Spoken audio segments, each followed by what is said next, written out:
Hello students, कैसे हैं आप लोग। तो आज हम पढ़ेंगे डिफरेंशियल मेथड। डिफरेंशियल मेथड क्या है, ये बताता है हमें relation between the rate of the reaction, initial concentration and the rate and the order of reaction. यानी हमारे पास तीन चीज़ें अलग अलग हैं। नंबर एक, what is the order of reaction.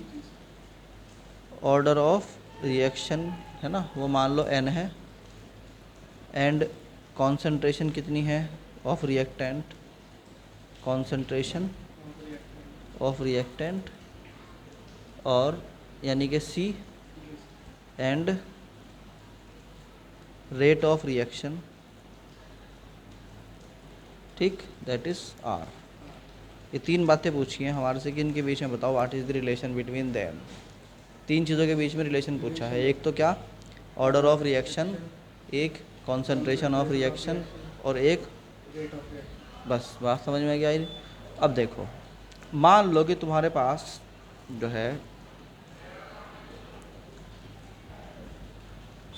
मान लो कि तुम्हारे पास एक फार्मूला है, मतलब एक रिएक्शन है, that is A to B या P, कुछ भी कह दो। एक A रिएक्टेंट था और वो B में कन्वर्ट हो गया, ठीक, सिंपल सी बात है।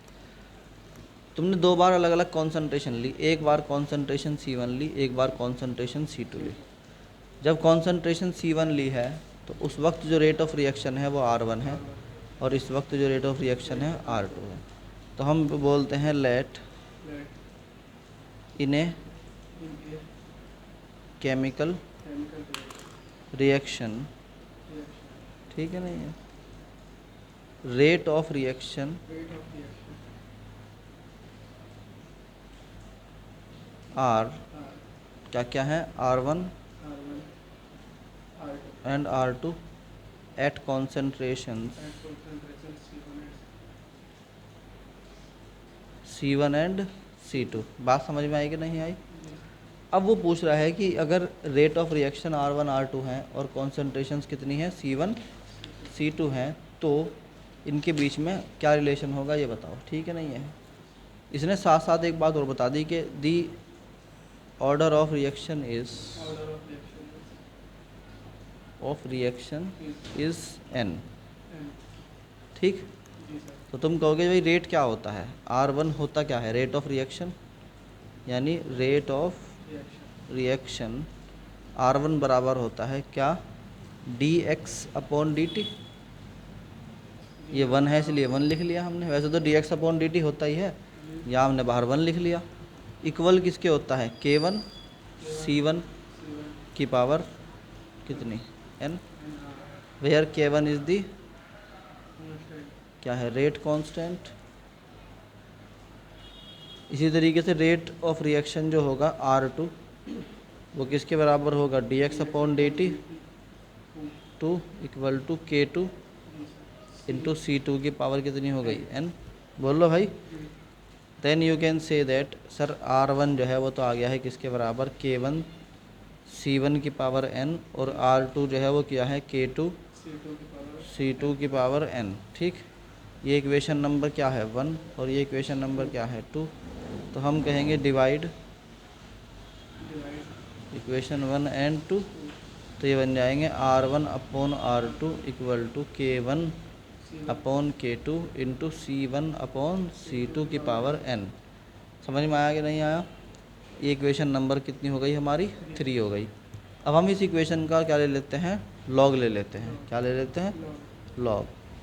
तो अब एक ही रिएक्शन अलग है, अगर एक ही रिएक्शन अगर है, क्या है, एक ही रिएक्शन है, तो उसके लिए K की वैल्यू कांस्टेंट होगी, यानी सेम होगी।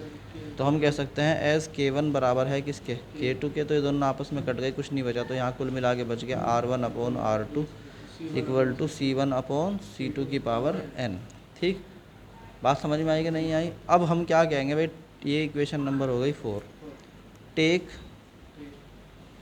लॉग ऑफ इक्वेशन नंबर 4, तो ये बन जाएगा log R1/R2 equal to log C1/C2 की पावर n।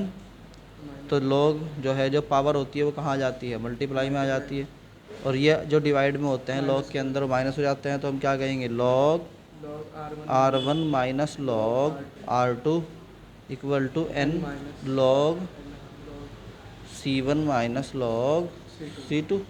अरे बोल लो भाई।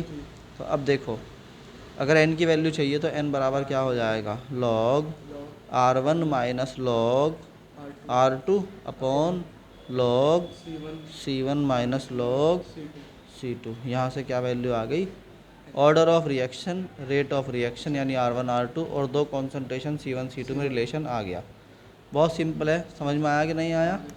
चलो ये था हमारा क्या, relation between order of reaction, rate of reaction and concentration of reaction. समझ में आया।